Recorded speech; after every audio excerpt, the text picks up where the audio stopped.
nRT where P is the pressure, V is the volume, N is number of moles, R is called gas constant, and T is the temperature in Kelvin. R का जो value है this is 8.314 joule per mole kelvin.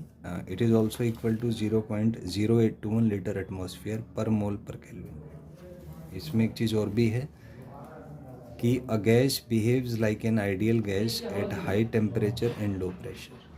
तो जब temperature बहुत high होगा और pressure बहुत लो होगा, प्रेशर लो है इसका मतलब गैसेस के बीच का जो डिस्टेंस है वो काफ़ी कम है, डेंसिटी कम है.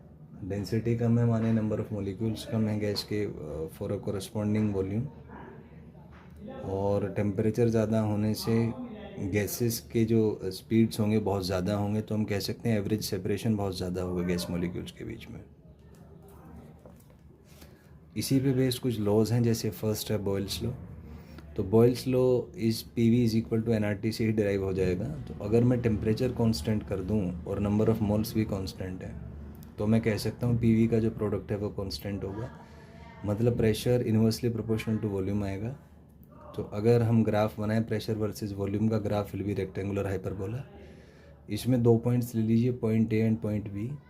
ए पॉइंट के कोऑर्डिनेट्स हैं P1 V1, बी के हैं P2 V2.